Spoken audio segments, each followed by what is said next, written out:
بینرو تماشاوان برنامه جوات لهر جا کی بن افدمو حمودم و باش من مجرمه و هفته تایبت به پیشوچونن و داویه سر سنورن روجابه کردستان به ترکیه را مجرمه ولگهر یک جمع مستا حسن صالح اندام کمیته سیاسی پارتیا گلا کردستانی سوریا لگل نویسکار کرد جان کردو هر وحال گل سیاست مدار بهزاد دیاب وره گوتوبش کردن تماشاوان اجا هر پرسک و جیبون کارن عرستی ببانه برنامه جواد کن رهشنا کومنتان و كونها باوك راست سر اكراني اركيتي بخش كرن ما مستحسن هذه جمت دس بكم بيغمان اف سياستا كونها سر سنور رجابای كردستان بجيد بي انغو دس بكريه بدمكا دس بكر پشتي لوتكا الطهراني كوتي دا هرس سروكين روسيا تركيا و ايران تدا امدبون و پشتی ویژی نبدا مکدرش لوتکا کلسوت جهات گریدان نبرا اردوغان و بوتیندا یعنی بدری لقل جوینا لوتکا طهراني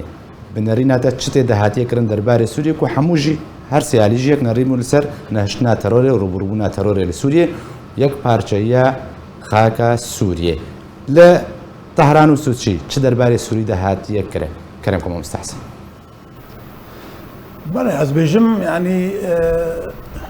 يعني اب هرسي الرخيق واللوتكا طهراني كان هفدو هرسي جي يعني ارمان جوا تنكرنا كردابو او كيانجي كردي بيشروجي يعني ديجي وينا خصتن في بلانا خب سري ليه طبعا رشنا وانا بخرج بر امريكا ويكتيا اوروبي جيبو حلفاء اطلسي مثلا اوكرانيا خصتن هفدو بقرن برانبري هاتنا بايدن سعوديه ودفرا رجعتان هفراست جبروا له او يعني توجهها او بقو ترك دوي رنشتنيدا كاربن بلانا خوبنا سري ياغو راح نكا كسك بسطين جوهر دور رخيدي جو هيريشي بكن سر كردستان سوريا كردستان بجن رجابا ليه دوردا او بسر نكاتن براستي جبروا له هات صوت شي دجي او رنشتنا دوا تشيبو دوي دجي خيات كي نقل كي لفكر اللي راح نكا كاس هنكستان ان جاريه الرصافه انه هنا هيري شيخ بردن لي مثلا قون درباس بن وكا واجاري كفن وكا تاجر كرنا عفرين في اسري كاني جريسبي اف جوار درنا كذي اف هيري شي وقت بيجي بالا فري درون يان بطوبا اف دانا برجع بيخوا ها حاليا ام بيزن او ويب بلانيت ماشيني تشمكي اليكي ديفا ام بيجن يعني حتى رح نلقى كاس ضمن امريكانا جي بري هابوش برضو امريكانا دوي بيمانا ظهر نوزدا يعني خصتن جو يعني بابند بون بمثلا 6 كيلومتري انه كاري داري كذا تنا بجاري قصد هذا بل انها قيادك امريكان وكا امزان يعني بروجا امريكيه الجبوي اللي فكرنا انا كاسي و هيديوها بالبندوي قوتبون دفي كاسي نكردي سوري بند دفي نمن الفي ساحه كردستان سوري اف هفالبندي بهيدي اف بابندي بينكرن او بلانا انا ساربو ونمشي يعني جبولو يعني تركا سوداج فيجي قرتن بو امريكان جي في مثلا هيريشا لسر وكوادرا يعني اوجي ضمن البير ولو رينا بكي جوج درباسون شي بيج برجو اف دبر نفوذا امريكيه وامريكا جي في دبر سر قبولناك يعني نخاسم شريت روريد وردايا ودرباسونا ايراني وفقرانا رجيما سوري يعني يا هيجي قرنكتر مثلا روسا يعني روس خوازن بربريا امريكا ساحه سوري دجي بكن اف الجور نرينا امريكا تفجوار درنا كذا يعني جبولو ازبيجم يعني افتشتي سر سينور شيت بي تشتنا وقت بيجي بلان كرينا وسينور جوار هاتنا دانين جو قل كي بيدا نتشن لي اف دفري بي روجي بي يعني ويتشنا دي بين حولي باش ما مستا جانزه بما جمتا بنريناتا ابش بچون كون هادشن تشيد بن لسرسن رجبای کردستان حتی چرا دکی پیوندیا به ریکاپتن کل هر دولت کن سوچی و طهران هاتنا انجام دن حتی چرا دکی هەردوو لووتکان باندۆر لەسەر پێشوەچوونە سووریە و چارەسەرکردنە کریزە سووریە دیتنا. دەزانێت 10 ساڵن 11 سال 12 ساڵنە لۆتک چێ دبن جوین چێ دبن کنگرە چێ دبن چ لە سوچی و چ لە دەرەندن تفێدای ول و ڕاست و درست بوو ملەتی سوودی چێ نەبووە ڕاستی یانە چێ نەبووە لۆما divê hêviya nedwanda bê em baş dizanin ku Rûsya her ketî herbekî berî newewî ji bo 3-4 muqateheyê di Ukraynada lê eynî weqt dijî ku milletê Kurd li Sûriyê kiyanekî wan hebe îdarekî wan hebe yani tenaqud İran dibîne bi çê hêrişê hêriş dike و عینی وقت سروک ایرانی لسالونی که مزن لپیش به هزارا کس دبی ری بدن من از بوتنی که بیجم بجی کردستان یعنی خوازنش خراب نبکن و اردوگان که بعد چه مجاروی سرکی یک تشته تنکرنا کیانی که کردی ایرو لروجاوه کردستانی سوا لباشوری کردستانی جی بله اونا آشکره جورنالیست کیوان ده تلفزیون ده بری به هفته کی دیده چه اگر لسر قطب الشمالی یا قطب الجنوبی کرد بخبرتن کیانی که خوب پیدا بکن امی خراب بکن آشکره ده یعنی ده روشی که ولودا یعنی رویشتن لحظه رئیسی و اردوگان و پوتین هر سکوا کبنه يعني مامۆستا جان واتە لووتکە سوچی لووتکە تەهرانێ ji بۆی نەهشتنە دروستبوونە کەیانێکی هەر شتێک بێ تایبەت بێ بە کوردان بوو ئارمانجە سەرەکەژێ هەفسەدی باش هینده دەما ئەمپراتوریە عوسمانیدا کورد ji xwe re bi kar danî Osmaniya مامۆستا جان ئەسپازم بەگەرمە سەردەمان هاوان هەکو پێشوەچوونن چێ دبن ئەم نەگەرێکی نەبەگەڕنە پاش نەها ئەبێ کورد سەر عەردێ چێت بێ چ پەیوەندیایە هەیە یعنی ئەف سیاستا استبزازیە و سەر سینووش چێت بێ ئەم کەتنە حربی ئەم کەتنە جەنگی مەهاش خۆتنە یعنی ڕۆژ بە ڕۆژ مرۆڤ تێن کوشتن ڕۆژ بە ڕۆژ ماڵ تێن وێرانکردن بە تانگ و توپên تورکا و بە تارەت lê şûfêr yani roj bi roj dibe li Kobaniyê li Minbicê li Efrînê Cad Şîrawa li Cezîrê yani şerekî heye em ketine nav şer lê em nizanin çawa xwe biparêzin em ê çawa xwe parêzin ew hêza ku li cem Tirka heye cem tune divê em li vê bifkirin em çi bikin em Kurd çi bikin ku em karibin xwe biparêzin ne Esed li ber me dikeve ne İran li ber me dikeve ne kesik di jiyanê da ez ê bême ser çareseriye mamosta can bimre bimêne mamosta behzad birxwe bime cem te yanî li vê derê niha li gorî ku hate xuyakirin bandora pêşveçûnên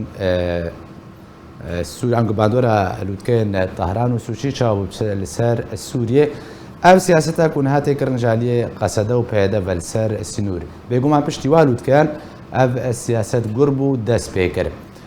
peywendî pevre çi ye yanî çi planek hatiye dareştin bi vê siyasetê tê bicîkirin belê silav û rêz ji bo we teva û gelek spas nahar rûniştina ku Tehranê bûî helbet gelek melefat hebû ne tenê mesela pirsa Kurdî bû melefatê dî jî hebû حتى الجور تسريبات دركتي هلبت هجر اتفاقيات وفيمان ناب براوات شيبن او مسالني امنينه يعني مسالني قال جوات تشتان نا بيوستا وري اشتراكرين ليه دياره حتى المساله خالق وجريداي بالمساله كردي جريد المساله ارهابي يعني انه قسد وكاروباري قسد وباكاكا كو إيرو تركيا سرد سكني وخطورة ويل سر أمن القومي التركي لبلي جور جالك شابكانية يعني أو نيزيك بون عن مقاربك نيزيك النابرة هرسي جهة بيدا نبو يعني تفسيرها إيراني إرهابي نوك تفسيرها تركيا إرهاب ایران دژی ارهابیه لی او دبینی ارهابا سنی هر وها ترکی دژی ارهابیه لی دبینی او جی ارهابا PKK عن إرهابا هناك هيزن شيعي وك فاطميين وك زينبيين وك حشد الشعبي وك إيدي ليبالي تشتاد وردة إيران يعني وروسيا أو إشارتها كسك نداني دا كو تركيا دست أبروسيونا خو بكي وكو إيريش بكي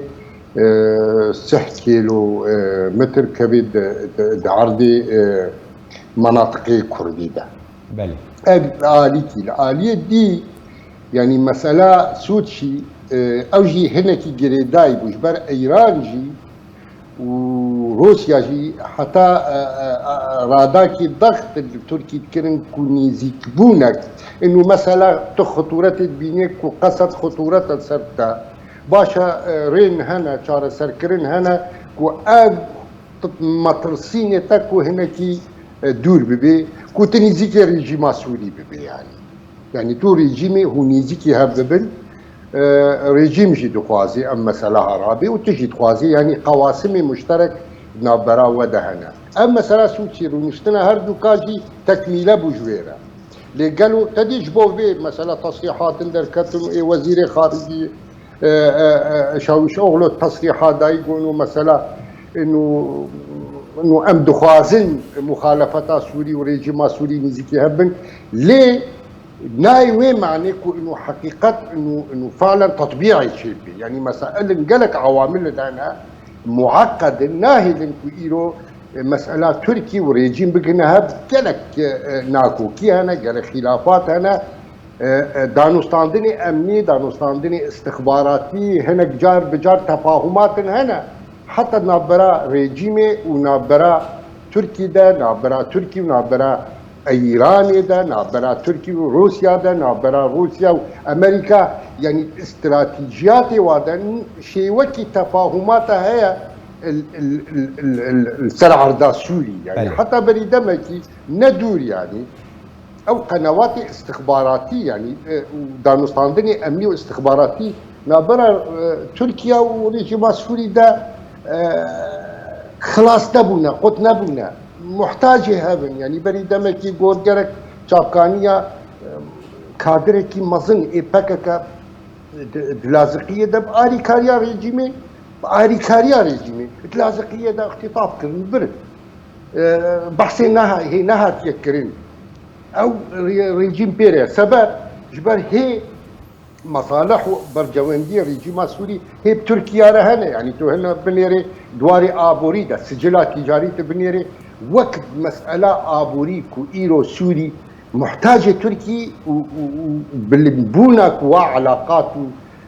في اقتصادي بتركيا بلكي ولي بإيراني رنينة مواري اقتصادي ده بل فأما مسألة هاي يعني جلك خال هنا جلك ناكوكي هنا جلك ملفات هنا كو يعني مثلا أتفاضل سربي نقطة بيجم إنه جلك أب عضو كونغرسي أمريكي أو لينسي جراهام هنا هشت دبيجم يقول تسريباتها شيء وكي تفاهم نابرة تركي وقصد يعني رونشتناوات بجر رونشتنا ولير تشيبو شيء وكي تفاهم شيء ببي نابرة وادا انه تهدئة يعني تركي جي هنا كي تطميناتها بدنا تركي ايريش نكي منطقيش برجلك يعني نتائج نباش يدركبن مسألة داعش نج مصلحة أمريكا باشا ما مستبعزات زي دوباره بقر بجد تمر بمنا ما مستها حسن يعني من هرسي جيك نارين بونكو روسيا وإيران جلوبا كسك ندانا تركيا كوريشا خوا دست بكير سر عرضي واتا نجمة في تركيا يجي جندان توب باران بكي بس بتاني دريا بالفران و تبخوا عما جبكركو أمريكا جيري دايدا سركردين باكاكا آرمان كشبر تاكو جنافشي در كمان وسوريا نمينين نها أبي كرسر عرضي شد يعني جندي كردات كردن روجابا كرساني سنوريتنا آرمان كرن يعني أجر تجدير كيف بكري حتى كوبانه دكيمتر جهاي بكده أو جندي سنوري هاتنا آرمان كرن أو جي بشتي يقول جدًا تايبت قصدت تيجنا باجودا توبان أراستت كي هاونا بتشاكي به آلية تركيا يعني كي دريش كبه ناخم جمع قند كبه بر أرمان جدا يعني هاد بردا أجر أف سياستها قصدنا با تركيا كاريبو بمدفع بتوبان قندن كردا أرمان شبكي از بيجم مثلا سياسة يعني ريفابريه يعني قصد يعني مثلا قصد يعني او وقت بيجي بالاصل اف هزاها تشيبو بخندنا الرجيم السوري بو ام تبدا زان شورشا سوري وقتي بيكت خاصة دفري كردستان السوري واجي يعني بتشل مسينن دريا اريكاري خاصة ج قنديلي وهاتن ريفابريك جوار تشكرن اوير ريفابريه يعني اريكاريا رجيم كرن جو دفرا كردي نما كاربي بشورشا اشتيانا رابي يعني بله فدفي دميدا حاليا يعني اف تشتيقو تشيد بي حاليا ترك خوازن وقت شاوى عفرين داگير كرنا وغريس بي وسريكانية خوازن في دفريجي لي امريكان ايرو نفوذا وايد شينابي يعني نكار درباسو بن فاف يعني قصد تشتي غازنا جيد بي وريفابري انه شما بيا امريكاناكي غرق بيا امريكا كربانا اف كسي نجبي دي درخست بانا جبي او هنجت نما بدسي تركادا ونما كاريبا هيريشي بكن وامريكا جوار درفتي نادي يعني جو وقتي اونا فيما قرسيت كن وهر مصر انه بمن ابنا يعني لفهاتنا كردستان سوري جي تشينا بيا هندروينا يعني مالا كردي ناقي هفدو جبر تعنتا فاناغو براتي ناخوازن براتيا قلات خوازن لياك ملطي كرد ناخوازن فأبنا يعني ترك سجلوينا لأفجي وقتيغو مجال الدنوانا ومالا كردي ترتيب ناكن وبيا حريفي كردان ناكن ايه ديجي تروري سروي اساسي غانا هفدو ريل خد فكنغو اظهر شي تركاتشي لاجي بيرما انه مثلا ام بيجن ام هيريشا برنا تركا وام وبكشينا شرا اف نشط الحمار باعتبار يعني تكافؤ القوى توازنا هيزاتنا يعني توبي جران وبالا فرتنا اجواء بهتر دستي ريدان تركا يعني ذلك يعني او تبادل اطلاق النار نقل كي مفيده الا وقتي تحالفانا بدولتي ضوء اخطر بدي وانا واريكاريا وبكي وازماني وانا بباريس يحتاجوا في تشتكار بكن اما وارن سر سينورا تفقري بكن ونشاطات عسكري بكن يعني قنديما تعديل واتي ويران كرن وبار كرن شيء بي او سياستك وجند ويران بالماموستا يعني برسامجي او دبرد يعني تورج جندك شنطوبك ارماش كتكارد ولاتك روبري ولاتك من تركيا بكو ولاته بيمانيان ناتو يعني بقول ركتنا ناتو هل ايش اكثر تركيا جماعه ولاته ناتو برباني بر تركيا دبكي يعني بدري قصد في سياستي كار روبري تركيا به وبسياسته يعني خدمتها برجوندي كيت كد بردا اگر كنت برج بيت بخد جم قرسيت كي وبردام كو دارين بكا بين وتكريالي خدش بردوام بين انها خدمتها كيت كد بردا بري افد فردا يعني ام بيجن وقتي مالا كردي ناغيني هفدو وقتي الرجد السر يا اخوا د راغهانن بيجي ود وقت بي ويني خو تشتي خوي جو دجي تركا تشيت كي دهيري جو هنجد كفي سي تركا دا افراسي نجبر جوندي في دفرا ما يجو ام استفزازا وابكن تبيجو امزان تفدجي انه ترك يعني ارمان جواي تنكرنا كردا حمو بارتي كردستاني الجهاني تبدا يعني ترك تجاري نابن دوست برجو او يعني هجر راس بانا ويهندرو اخوا يعني كردستان باكور شقا قرباني داينا وكرد يعني بزيدي سهم مليون كسهنا تركا حتى ناس نامي وغورتنا مكورنا الهرتشتي كردا فترك وقتيجو باش بانا وي نافا خصها في كربان نقول تبانا ولا كردك الكو كيانا كيشيب كي ازيد جيورام اذا يعني قلنا كاري جاريه تركايا بس في امجي وقت بيجي اما دبن جو ام حنجتاش دستيوا درخن وام دوستانيا خا بمديانه دولتي خرتر بكن ام الجور ارمان جيوا ويخوجي طبعا من ناحيه كديجي هي بيجم اباري خلالنا دولتي يعني اميهما كرد شر تروري بكن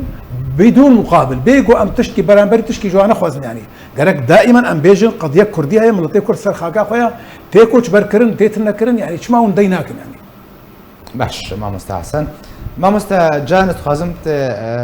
في برستجمرة شروبك يعني اف سیاست هر سر سنور کوچه دبه هفدما لقال دابا دمك نوشا نزيكون نبرا رژیم و ترکیه دا بلابویا سرک ترکیه بخواهش کرد کو پیوندی ما هم هنگام سیخوری یا ترکیه رژیم نهات نبرین يعني اف سياسات قرب والسرسنور روجابه كردستان هبدمه كو بحثا نزيكونا الرجيم وتركيا تكرر وبريا كو اف سياسه جديده سبب كري قصدا ريدا تشكدارين رجيم حتى كو درباسي من بجي وترفعت جيبن يعني اف جريدانا بابرا بتشرانجيتي في سياسه قصدان بيجن يك جوا اجنداين في نزيكونه بجيتكي تزاني بري حرتشتكي بريمن يعني دبان روجي داوية دا بونايا شاهي وبيرانين 15 تباخي اگر تلميديا PKK بنرياتا بجي بكرا ده زاني باكو PD نكارش جبن دستي PKK دركبه نكاري دركبه يعني سياستا كتي گراندن للرجابة كردستاني نخو سنة قريداي قنديليه اثبات بود و روژه داویه دا جمره اثبات بود که ابنان نکانن بسری خود تشتو بکن ولو بی بریارگه قندیل جی حواله ایرانه اوه کنهات دستالات دارن به پیکر کدان طرف جمیل باید و طرف دوران قلقان ابنا جی حواله ایرانه ابنا زیادی که با ملیسیت خواه اوه یعنی دشينن سوريا بحزارة دشينن إيران تجارة ناهل بيدرو كو بياي PKK قامش لبقارن دركبن هارم ناهل يعني ما خواستي هزي كي إيراني پر خورد دناف كردادا هيا أو جنابي خو بيديه جبركو بيدي قرداي قنديلي كس نكار بي إيكار بكي بله أمريكان جبه باش دزان أمريكان بي دشوبينن برنيزيك دشوبينن ودزانن چه هيا لدعيني وقت دا جبهة درباز بتشتك دس أمريكانا تون الجزيرة مخابن أستاذ حسن جبه باشتر زاني برادرك دو بيرد بيجي دكتور جي دي علوم سياسية دا زانست سياسي دا بيجي اگر مجلس نميني كيشايا ملتي كردنان ابچه صورتي كرن بيديش دا بيجي اگر امتنبانا شرف و ناموسا والعرضي با سياستي كو كرد بكشينا لسوريا يعني براسي دهليك وكرد بري قشة ضربة بخون والداوية ديسا كرد ضربة بخون دبي بيت شبه كرن بري حر تشتكي ام دبيجن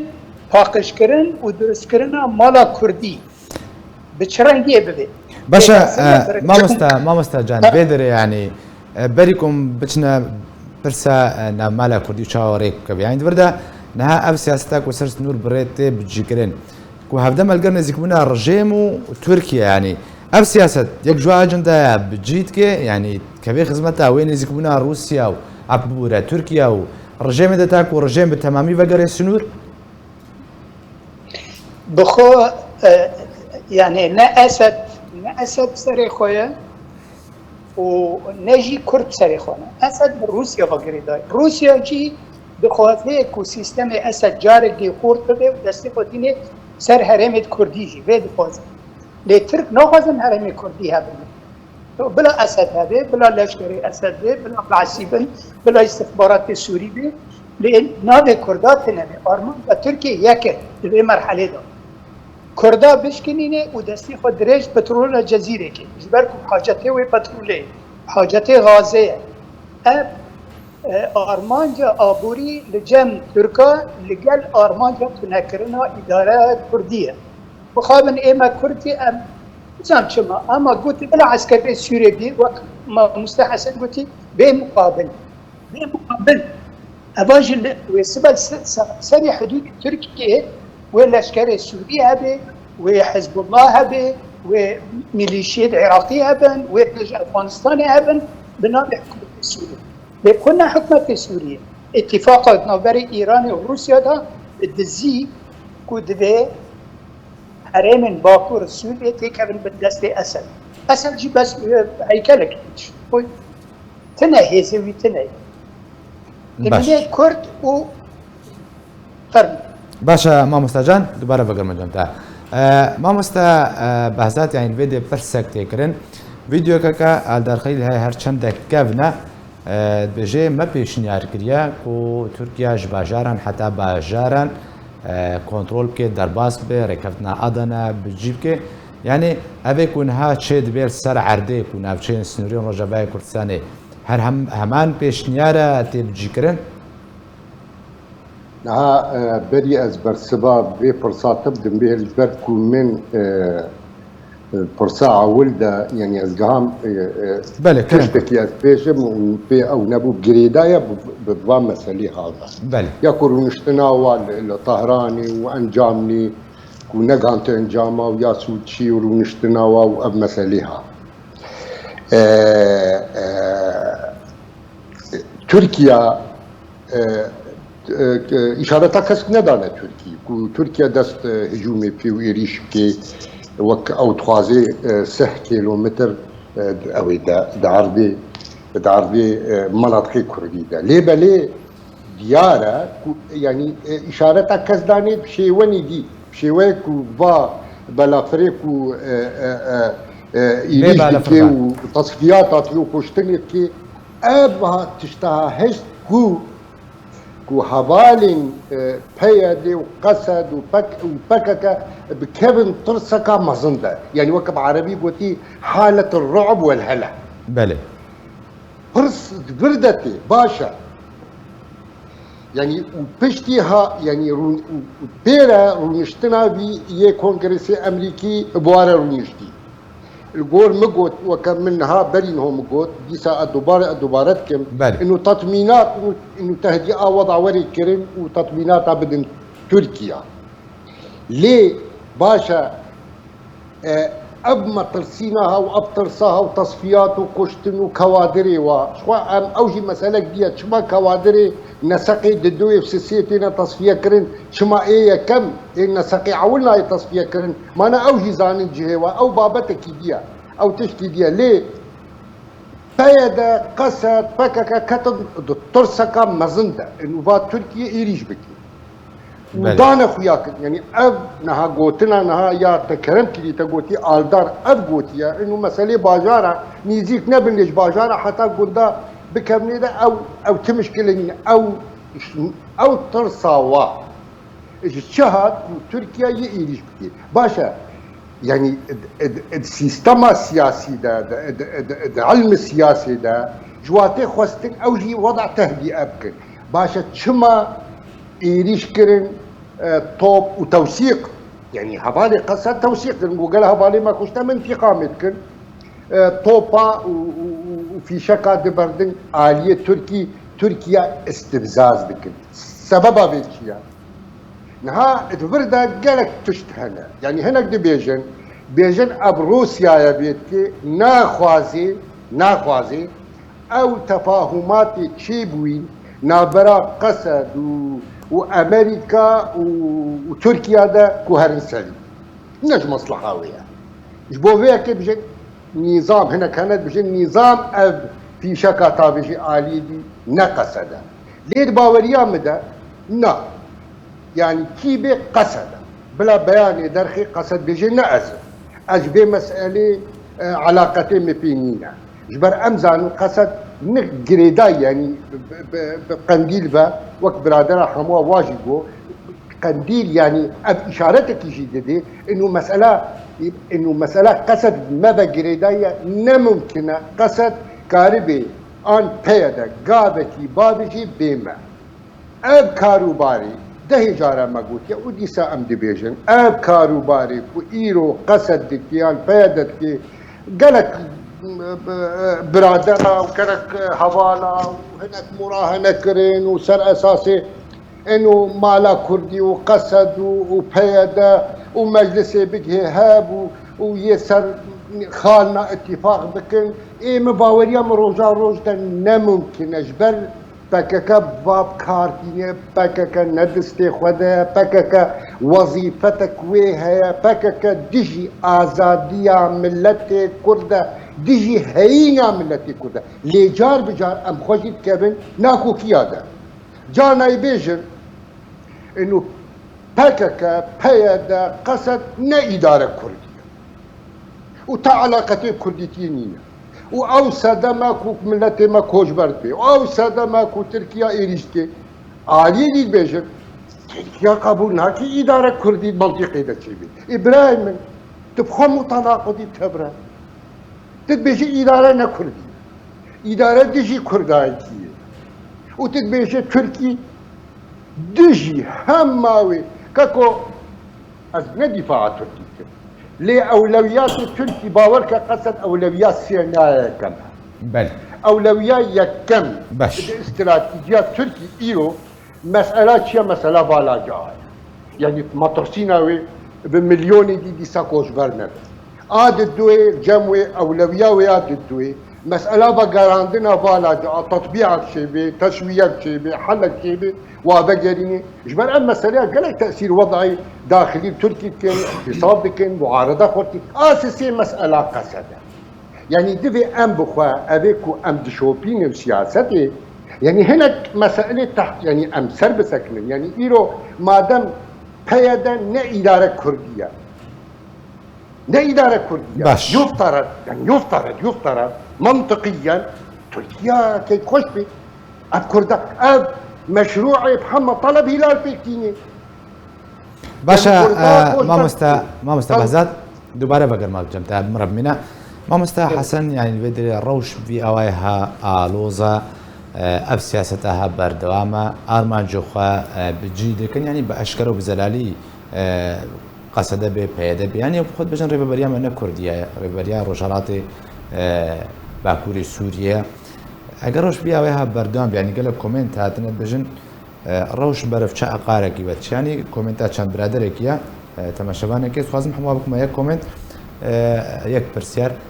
روش برف چه اقارکی بچ هر روجا بكساني افف كشاه سياسي روسيا تخازي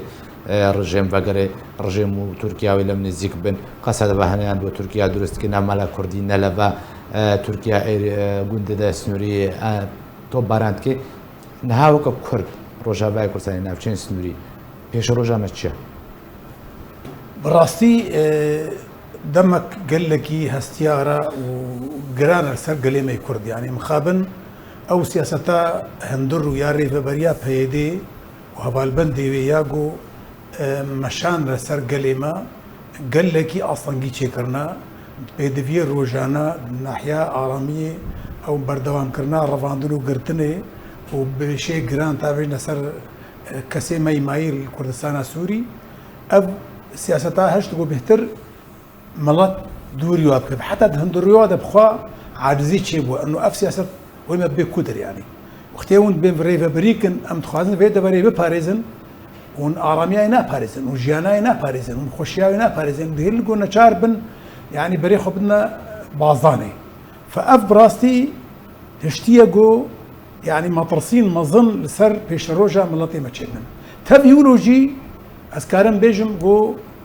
نجبر جونديه مايا ام بيجن برا ملاتي ما افي ماي يعني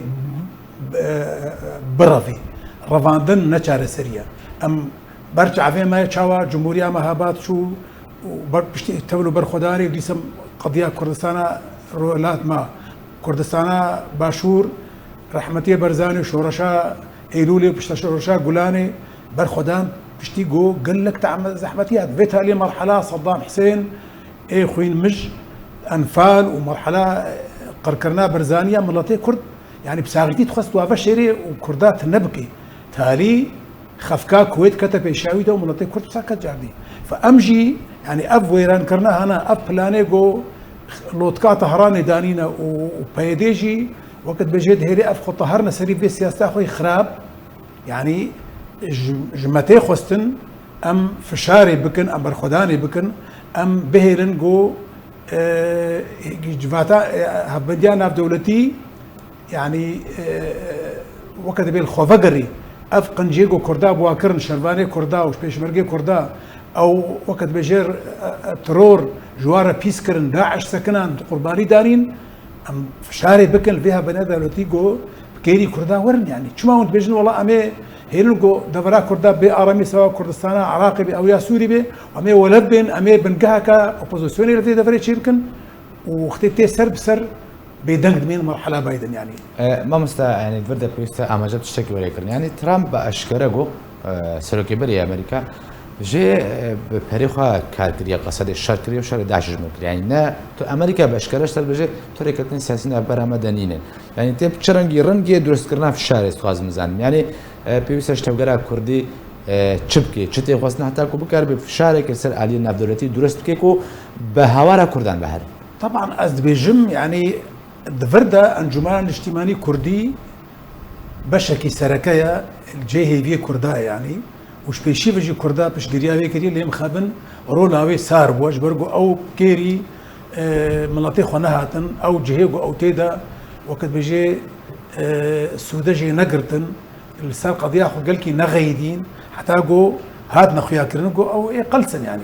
ودجمنجي اف استغلال كرجو كانه بيدي وقصدي كيف كسنما يعني جبولو ازبيجم جرك انجمان الاجتماعي كردي برولك مظن بليزي خنو بكيت في كونغري خوي نودا غوارتني بكي نوجن كرني بكي البابنديه ببروغرامي خبكي مؤسساتي تشي بكي وكسي دوستي كردا لسر چارشوا هريمي وناف دولتي في شارع لو بكي وببيني دانستان بوار بكي جاليا كردستان جاليا كردي اوروبا بوقت بيجي بريوا بدي يقول احتجاجات بكن لسر و كرنا كردا وارماج كرنا هبونا كردا كردستان سوريا يعني اف دفي لباطك خرط شبه وش الي كيفا ام بيجن ترتيبها مالا كردي يعني انجمانات اجتماعي كردي بيري انه لفاتن شبه لاو لفاتن وكما قلتي دفي ضغطك الامريكان واجب بيجن انه اف بروجاوي قود قومي كوادري بككي درخن كاتشمانات سري يعني اف كردي ماي ايه هفالبندي بيدي واجي امكان هفدو بكن وقت اف كسي درفه ندنا يعني باش ما مستحسن فردا برسوا اگر قصدت سیاست خود بردوام بی اكو كادري فكك من روجا كردستان همان اف سياستا بردوام بي اگر هيكو بجن پشتواني امريكا جي وريش دزدان نافچه كرد بمنه لپیشیا ایریشا ترکیه ایریشا رژیم کی جواب خوازه ایریشی دبرین کردی که د انجام سیاست پیده و قصد يكون هم جيت کن او اگر هيكو امريكا پشتما بيك جالي برده از بهور ناكم امريكا پشتا كردا برده چمكي برجوندي امريكا مثلا ريويل بر داعش بشكل دائم بكيش برقو افدبر يعني احتمالات فقرا داعش بره يعني حاضناوي شعبي هاي يعني وايه باش تقريبا قال لك انا يعني اف نفسه اف محوري الروس وايران والرجيم سوري اف خوجي باش قري وانا يعني جبولو ازبجم يعني امريكا دبري درناكبي وامريكا ايرو واف بلانيغو روس تخازن دين تخازن دجي امريكا هنا كبحر كينن يروج بر امريكان معقوله قبول بك او ناتو قبول بكن جو بلاني روسا بسركبن يعني وبمينن وبشتقريا دفري بكن يعني بس في امشي وكما قلتي ام الجوري بن ام شالاك فان بن ام برسال القضية برسيار دركبن ام بخوازن جو فهم مهانه وحنجتي دجمن سرمشينا بن يعني باش ما مستا جان ابتشتك وشيد بن سر عرضه انها لنافشين سنوريين روجاباي كردستان بتركيا را حتى چرا ده که سيناريو عفرين نزيك بريا کوپراسيون تركيا دست به سر عفرين و ته وكان بيسكارك كرد يعني تش سيناريو پیش بینید که ج نافچین کردیین مای نهاد دمان هذا و دست قصده و پیدا دنا کرم تزانه بری من فرج زودا باسيا تشيل مستعمره لمنطقه جزيره تشيكر وكردان كاري تشتك بكره الهمبري جبركو كرد جاربون جهد جدابون دجي هبون بارتيقو نكارين تشتكرنا او مساله درباز مساله حزام العربي بسر كردهات ودرباز ما مستحسن بمساله باش زانه ما مست اول ميدي باش زانه قشره اب تيرشكرنا سر عفرينه دسهر ميدي غريسبي وسريكانيه ملت الور پردشه بريمن پردشه ملت کرد ناله هر باور بکن زور دستی کلبان هرمنا دبه لدرک نابه بلکه ملی میانمار باتستا دبه بله و تکبر کردی نکاره تشتک بکرا ای ابیک ای دو دی هنک مزنه می کردان مخابن حرمتا مزیارا جهیه دبیجن نه انتهاکات تجاوزات تجاوزات فردينه تزاني تشتي كل هريمة عفرينة دبي هر باور بك لتشولاتي دنبا ومحكمة دولية لسربسكنيا اما جا قلسبونا كردا تشتك نبو ام دكارن شبكن لهم بربي بري حال تشتكي كرد دچن حربكي بنيدي هيزا خو بروبكي هيزي خو كسك الدنيا تنا بروبك يا بنيدي هيزا خو الشردكي لازم تبحمي هيزا خوي كوهاي الشردكي مسألة كردي دي مسألة كي كردستاني به كردستاني به لأوروبا وأمريكا بحزارة روشنبير كردانه نه روندا کردی پیدا دید روندا کردستانی تو بیژن کو پروژه کاک مسعود برزانیه خودش راضی به دو تشته خوانه یک آلا کردی بپذیرینه ای دو دیت ندیجی سرخوبون کردستانی به دگه وار روندا کردی آن کردستانی لدربه ولات دو تشته خویا بکی یک بنا ملت کرد لهمبر حمی هیرشان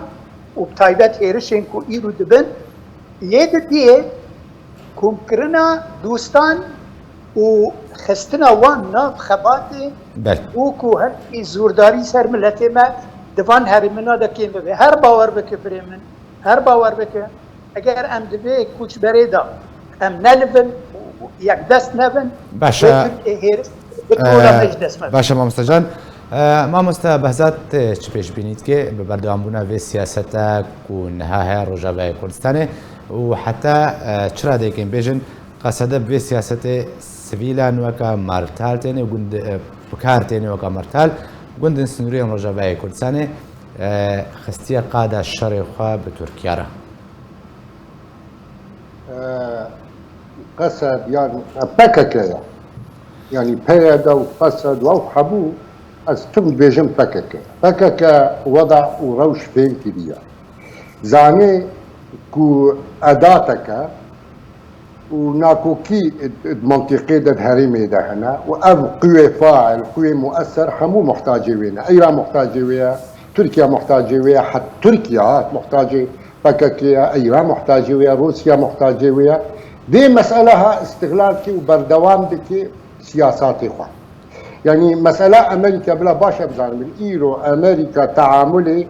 بما كردارك نوى قضية ملتك نوى قضية قومي مسألة عفريني إثبات بوكو ند استراتيجية أمريكية ده مسألة كردي بلا باشا بزان خونا ورومانسيات هم دين آليكي كو هجر قضية كردي ده استراتيجية أمريكية ده با ندهش ترك تدخل بكفن دعافريني ده إيرو محتاجة كينا محتاجة هيزة كينا هيز حاضرة وبكارتينا وكبرينها تجي كرمكر ترامبو إنه أم براد يعني هيزكا ببراد شغلي وأم براد بنيدا وبكك وبيدا في مسألة باش فين بكن يعني زانك وأمريكا محتاجة ويا زانن معارضة ويننا يعني مخابن حمو ولاطة ده تدبيني دستهلاتها معارضة وياها ككل نهار تتكاري بيجي المجلس الكردي معارضة يا كشف فعل السياسي ايه مجلس الكردي يا شف فعل جماهيري هي ابيازنا صالة مجلس شكلية قالوا دوين مستوى مرحلة ده مستوى سردمي ده او امكانياتي ويه سياسي وخبراتي ويه هنكو قاربي هجر برسب قريبي از باورم فرصة كردي ان شاء الله بخير بي لي ادوي باوري دما اد مجلس بباش شخوصيها بذي ذهنيها بذي عقليها شو مجلس يك جوا طرفك ويهش ايرو قسد ومسد وفسد وحمو ايرو ذي زورداريا ملتي ما بتت ايرو مجلس شريكي وايا تقاعساوي نرابوناوي بواجباتي وخوا بمسؤولياتي خوا واهش تو ايرو قصد وبيادي بزورداري ملتي ما يعني شريكي وانا باشا. او مسؤوليتي تحمل كنككو ما دام في عقليا هنا ده كونغرا دين تهيبيه سروا غرينا ده جبركو ند مستوى مرحله دنا او زانن كو برسا كردي سر دستيوا شهر سردا باشا مامۆستا بەهزات مامۆستا حەسەن داوین پرزی ئاراستەی تە بکەم جاران ها بلس جبوی پاراستنا ناوچەین ڕۆژاوای کوردستانی ژ کارەساتێکەدن ژ عێریشەکەدن چییە؟ نەری ناتەوێت چ بێ؟ ئەس بێژم وەکە گوتی ئیرۆ یعنی وەکە مامۆستەژی گوتی ئەنجومانە نیشتیمانی کوردی ئەو یعنی هێزێک سیاسی کارێ بڕۆلا خۆ بلێزی یعنی هێویل سەرن ئیرۆ نەخاسم ئەف کۆنگرێ های چارەمین ئێ گۆگەلکی دەرەنگ مایە گەرەک گوهرتن نەمازن نوژەنکردنێک چێ بێ بحيث انه شارع كردي جي راضي به